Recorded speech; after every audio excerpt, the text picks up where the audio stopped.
네, 안녕하세요. 이규범입니다. 네, 앞에서도 말을 했지만 여기부터 듣는 친구들이 있을까봐 다시 말하겠습니다. 지금 학교도 아니고 갈 수도 없고 이제 촬영할 여건도 안 돼가지고 어쩔 수 없이 뭐 과학사도 마찬가지고 과학사는 심지어 핸드폰으로 그냥 찍었어요. 그래서 이렇게 찍힌 점 좀 양해 좀 부탁 좀 하겠습니다. 선생님도 이게 익숙하지가 않아가지고 모니터만 보고 말하는 게 참 수업할 땐 차라리 그래도 카메라 내 얼굴이라서 보면서 했는데 아무것도 안 보고 하니까 뭔가 심심하네요. 여튼 지난 시간에 태양광 발전, 풍력 발전, 핵 발전의 장단점에 대해서 한번 봤는데요. 이번 시간에는 이제 그 뒷파트인 신재생 에너지의 종류와 원리에 대해서 한번 배워보도록 하겠습니다. 앞에 영상에 나와 있긴 하지만 여기서도 다시 말을 하자면 공지사항으로 일단은 학습지를 3단원하고 9단원에 제가 틀렸던 부분을 다시 수정해서 업로드를 했습니다. 그래서 앞에 있었던 거 말고 지금 걸로 다시 보면 되겠고요. 빈칸은 다시 한번 채워보면서 복습할 수 있는 시간을 가져보도록 하세요. 먼저 3단원의 이제 운동량과 충격량 파트 문제 적용하기 1번에 보기의 내용이 이제 없었는데 선생님이 다시 넣어놨고요. 두 번째로 전력 수송 파트에서 변압기에 이제 그 전류가 가문수에 비례한다는 전압이 가문수에 비례한다고 두 번이 나와 있는데 그 이제 전류는 가문수에 반비례한다라고 선생님이 다시 제대로 써놨고요.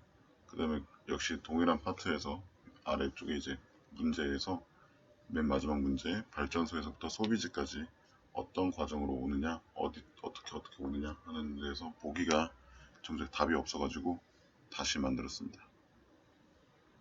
그러니까 이 부분 유의해서 학습지 다시 받아가지고 볼 수 있도록 하세요. 또 그 다음으로 이것도 앞에 영상에서 다 얘기한 거긴 한데 그 3단원 같은 경우에는 공부할 때 문제를 좀 풀어봐야 됩니다. 그러니까 개념적으로 선생님이 수업 때 한 거 그대로 내는 것도 있지만 약간 난이도 있는 것들을 풀기 위해서는 거기에 약간 수학 공식처럼 거기 있는 공식들을 활용해서 이게 왜 이렇게 되는지 이런 것들 그런 거 알아봐야 된다고 했죠. 그리고 수업 시간에 얘기했던 것처럼 물체의 운동에서 방향 같은 거 플러스 마이너스 기준 잘 잡아서 볼 수 있도록 하고요. 그러면 이제 오늘 신재생 에너지 파트 나가도록 하겠습니다.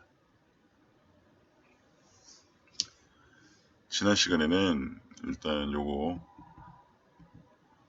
이게 여러분 전용 버전으로 있네. 내 걸로 가야지.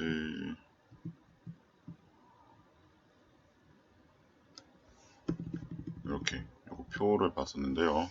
요거 표 꼭 알 수 있도록 합시다. 특히 요거 4개는 정확하게 알고 있어야겠죠. 그 중에서 제일 중요한 건 뭐 할 거냐? 요게 아마 제일 중요하겠죠. 요거는 이제 9단원 맨 앞에 전자기유도 파트 할 때 다 나왔었죠. 신재생 에너지 할 건데요. 일단 책을 먼저 볼 수 있도록 합시다. 인류는 오래전부터 환경오염이나 고갈 염력 없는 신재생 에너지 사용에 관심을 두기 시작했다. 풍력 발전이나 태양광 발전은 이미 여러 나라에서 활용되고 있지만 이것만으로는 필요로 하는 만큼 에너지를 생산하는 데 한계가 있다. 왜? 효율성이 떨어지니까.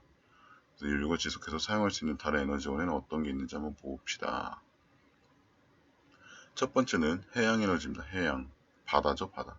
그래서 바람에 의해서 파도와 해류가 발생하고 그리고 지구와 달, 태양의 운동 등으로 중력에 의해서 해수면의 높이가 달라집니다. 이러한 해수의 움직임은 커다란 파도가 되어서 이제 운동 에너지가 발생하죠. 그래서 뭐 발을 깎고 밀물과 썰물로 뭐 배가 움직이기도 하고 물고기가 왔다 갔다 하기도 하고 해요. 그래서 이 파도와 조석 현상이 에너지를 갖고 있기 때문에 이런 현상들이 일어나는데 어떤 에너지를 가지고 있고 어떻게 활용되는지 한번 보도록 하겠습니다.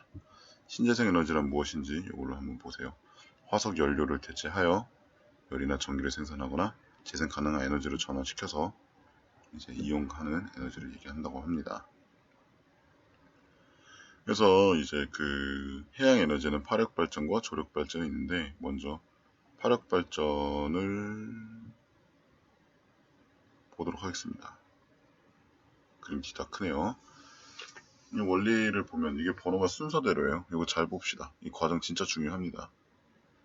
먼저 파도가 치면 부엉 치니까 이 물 밑에서도 부엉 하고 들어오겠죠. 물이 부악 하고 들어오면 해수의 유입과 유출이 반복된다.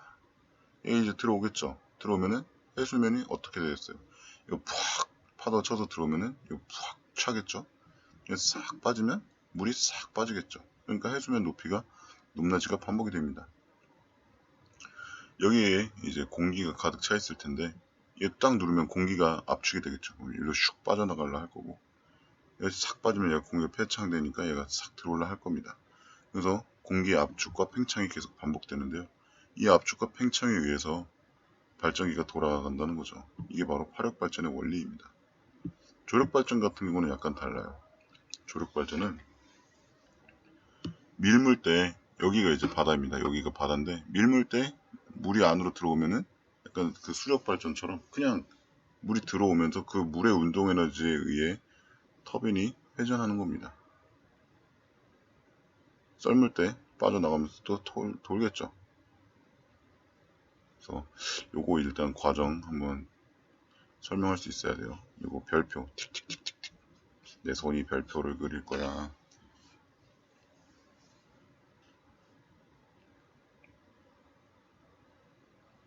파력 발전과 조력 발전의 장단점 정도는 한번 바라볼 필요가 있겠습니다. 이거 뭐 했겠죠.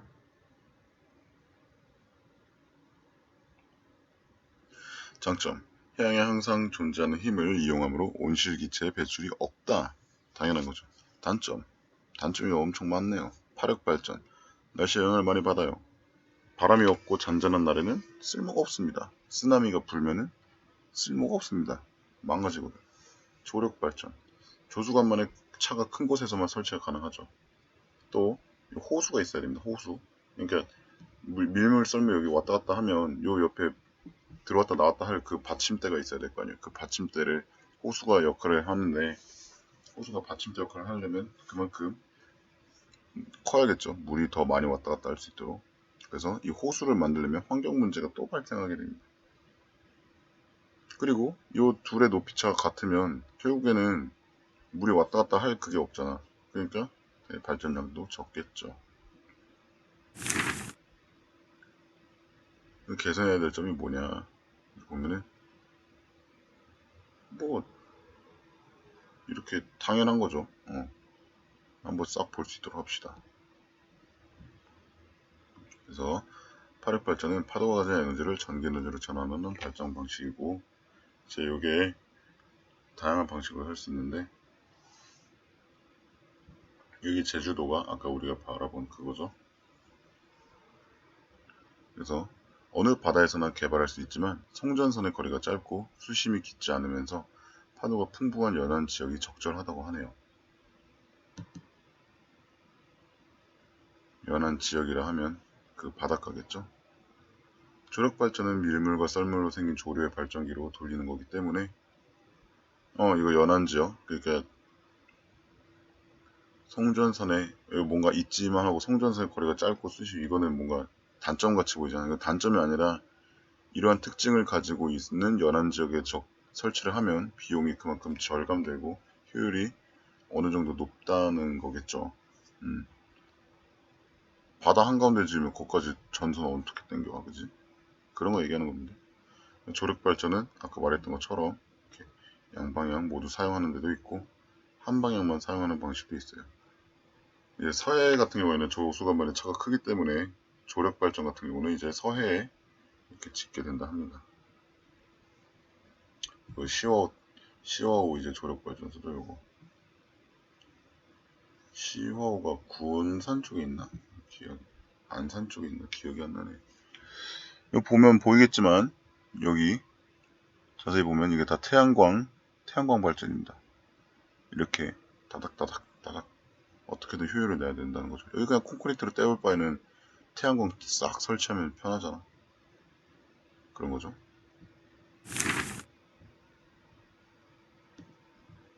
그리고 두 번째로는 이제 연료전지입니다. 아까는 해양에너지였고요. 연료전지는 뭐냐면 우리가 지금 흔히 생각하는 2차 전지를 생각하면 되는데요. 뭐 예를 들어서 이제 현대의 수소자동차 뭐 이런 거 나오죠.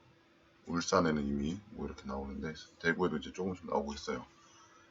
그건데요. 수소는 연소할 때 오염물질이 나오지 않을 뿐만 아니라 연료전지를 만들어서 전기에너지를 얻을 수 있다. 어떻게 만들 수 있는지 한번 봐야겠죠. 일단 우리가 알아야 될 것은 뭐냐면 연료전지, 즉 건전지라는 거예요. 얘는 발전소에서 쓰기보다는 자동차에다가 아까 수소 자동차 얘기했던 것처럼 자동차 같이 그런 데 두면 좋겠죠. 약간 전기차처럼. 근데 전기차는 이제 전기를 계속 생산해야 되니까 직접적으로 석유를 때우지 않겠지만 가솔린이나 뭐 디젤 이런 거 있죠. 그런 걸 직접적으로 때우지 않았지만 결국 전기를 사용하는 데 있어서 1차적으로는 어떤 환경 문제를 절감할 수 있어도 그 전기를 또 만드는데 화력 에너지가 필요하잖아요. 그러니까 이 연료 전지가 전기차보다 수소차가 전기차보다 더 낫다고 볼 수 있겠죠. 환경만 놓고 보면. 이거는 하지 맙시다. 넘어갑시다. 이게 어떻게 이루어져 있냐면 이건 책은 이제 대충 같이 볼게요. 이 수소와 산소의 화학 반응으로 발생한다고 하는데 그러니까 즉 뭐냐 수소는 항상 필요한 겁니다. 자동차로 예를 들면 수소는 기름과 같은 존재입니다. 그래서 여기가 판때기가 하나가 마이너스고 하나가 플러스예요. 요거는 이제 산화와 환원 파트를 기말고사 때 할 거라서 간단하게만 하겠습니다. 이거 보면 이제 전해질을 통해서 뭐 반복을 하고 어쩌고저쩌고 하는데 결국은 뭐냐면 여기 수소가 들어오고 여기 산소를 여기 플러스 쪽에다 넣어요. 여기다 전기 단차를 놓잖아? 그러면은 이 수소 기체가 이제 이 플러스 쪽으로 간다는 거죠. 이리로 가면서 수소가 이제 양성자니까 수소 원자가 양성자고 수소가 양성자니까 그만큼의 전자도 갖고 있겠죠. 이 수소 원자가 수소 핵이 오른쪽으로 올라가면서 넘어가면서 나머지 따까리 전자들이 이 반대로 이렇게 타고 간다는 거예요. 그래서 이거를 잘 알아야 됩니다. 옛날에 배운 거 어렸을 때 여러분이 다 배웠던 건데 혹시 몰라서 다시 하는 거예요. 전자가 마이너스에서 플러스로 가야 전류는 플러스에서 마이너스로 흐릅니다. 전류의 방향과 전자의 방향은 반대예요. 요거 잘 알아둡시다. 요 그림 제일 중요해요. 오늘 한 것 중에 제일 중요해. 알았지? 그러면 이 이제 수소 덩어리들 어떻게 되냐? 그 찌꺼기 아니냐 이렇게 볼 수 있는데 이 산소의 역할은 뭐냐면 다른 게 아니라 이 수소랑 결합을 해서 물로 나오는 거예요. 그래서 우리가 두 개를 알아야 됩니다. 이 연료 전지에서는 두 가지만 알면 되는데 하나는 뭐냐면 수소를 주입하고 산소를 주입해서 물이 빠져나온다는 거. 즉 배출물은 물이고 필요한 재료는 수소랑 산소인데 이게 첫 번째고요. 두 번째는 산소는 그냥 앞에서만 이렇게 싹 지나가고 플러스 앞에서 지나가고 산소가 플러스 앞에서 지나가고 수소는 마이너스 쪽으로 들어와가지고 전자랑 양성자로 쪼개집니다. 전자랑 양성자로 쪼개지면 이 수소 원자 핵은 그냥 전해질로 들어가는 거고요. 요거 잘 알아야 돼. 수소 원자 핵은 요 전해질 속으로 그냥 들어가서 물로 같이 나오고 찢어져서 갈라져 나온 이 전자들은 마이너스에서 플러스로 갑니다. 얘는 마이너스에서 플러스로 이렇게 넘어가가지고 이제 전류를 흐르게 한다.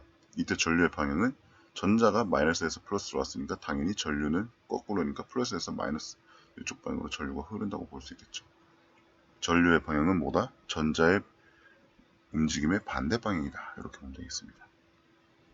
그래서 얘 둘이서 이렇게 갈라져 나갔다가 전자는 전자대로 전기를 이렇게 쓰고 그리고 이 수소 원자 핵 찌꺼기들은 전해질을 타고 넘어서 산소랑 만나서 물로서 배출된다. 그래서 화학식으로 쓰면 이렇게 볼 수 있겠죠. 그래서 이거 잘 알아야 돼요. 무조건 알아야 돼. 알았지? 이거 너네 틀리면 내가 화낼 거야. 슬퍼할 거야. 자, 화석 연료를 이용한 발전에는 여러 단계를 거쳐서 전기 에너지를 얻지만 연료전지는 뭐라 나와 있어요? 바로 얻을 수 있어서 에너지 효율이 매우 높다고 합니다. 하지만 수소를 생산하기 위한 비용이 들어가는 단점이 있죠. 그리고 수소 말고도 다른 가스로도 이렇게 만들 수 있다고 하는데, 이렇게 쌤이 말했던 것처럼 수소 자동차 이런 게 있죠. 그래서 인류는 이게 의의가 되겠죠. 과학적 의의인데, 지속 가능한 발전을 위해서 화석 연료를 사용하지 않고 전기 에너지를 생산할 수 있는 다양한 신재생 에너지를 개발하고 있다. 증가하는 에너지 소비량과 고갈되어가는 화석 연료 등 에너지 문제를 해결하기 위해서 앞으로도 다양한 신재생 에너지의 개발이 필요하다. 이렇게 나와 있네요. 이렇게 책을 봤고요. 이번에는 학습지 보도록 하겠습니다. 신재생 에너지의 필요성 해서 아까 화석 연료를 대체해야 된다 했죠. 이거 단점. 그래서 우리는 지속 가능한 에너지 사용을 위해서 신재생 에너지가 필요하다. 이렇게 배웠습니다. 첫 번째가 이제 해양 에너지였어요. 해양 에너지인데, 해양 에너지는 바다에서 발생하는 파도, 해류, 그리고 조석 현상. 조수, 조석 다 똑같은 거예요. 이거는 하는 거고, 화력 발전은 파도 할 때 파자에다가 파동, 파도 이런 데 쓰면 파자, 물결 파자를 씁니다. 물결파에다가 힘력자를 써서 화력 발전이라고 해요. 그러니까 즉 파도죠. 파도고, 이제 송전선의 거리가 짧으면 수심이 깊지 않은, 이거 선생님이 뭔가 잘못 만들었네. 아까 말했던 것처럼 안으면서 파도가 풍부해야 된다. 조력 발전은 이제 밀물과 썰물로 생기는 발전기를 회전한다 이거고, 우리나라의 서해안 지역은 조수관면의 차가 커서 유리하다 이렇게 했습니다. 자, 연료전지입니다. 수소가 주로 아까 다른 가스도 된다 했어요. 수소만 되는 건 아니에요. 수소가 가지고 있는 화학에너지를 바로, 이렇게 포인트죠. 전기에너지로 전환하는 방식이다. 연료전지의 작동 원리와 그림, 요거 잘 알아두라 했습니다. 쌤이.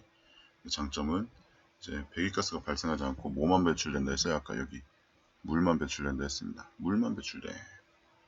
그리고 바로 생산하므로, 여기도 바로 나와있죠. 바로 아이돌 이름 아니에요. 효율이 높음. 단점, 비용이 비싸다가 끝입니다. 요거 정도는 뭐 당연한 거겠죠. 수소차 엄청 비싸죠. 그래서 나라에서 지원해준다 하잖아. 그럼 이제 5분 정도 줄 테니까 형성평가 한번 풀어보세요. 다 풀면 이제 재생해 봅시다.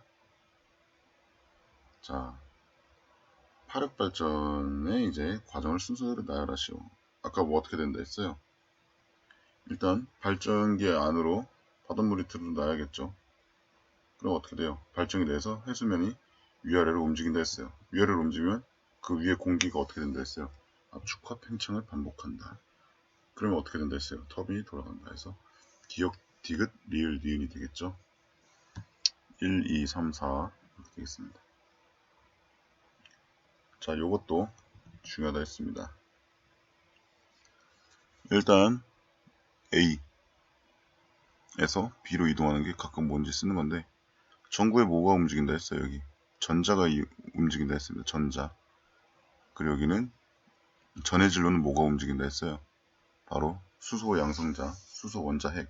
정확한 표현은 수소 이온이 되겠습니다. 여기는 뭐 이제 전자 이렇게 보면 되겠죠. 여러분한테 학습 과제가 있는데, 출석 체크 문제 뭘로 하냐면, 일단 출석 체크 문제 먼저 알려줄게요. 출석 체크 문제는 뭐냐면, 이제 이 연료전지에서 전자가 어디에서 어디로 어떻게 이동할지, 이거는 뭐였었냐? A에서 전구에서 B로 간다 했죠. 그 전류는 어떻게 움직이다 했죠? 한번 해봅시다. 자, 학습 과제는 뭐냐면 선생님이 이제 파일을 올려줄 거예요. 그 파일을 올려주면은 한번 풀어보세요. 3단원하고 9단원에 있는 간단 개념 확인 문제인데 다른 반 했다고 해가지고 여러분 한번 풀어보세요. 이거는 따로 클래스룸에 올리지는 않습니다. 클래스룸에 올리지 않고요. 그거 뭐야? 저기 그리고 대단원 마무리 있죠?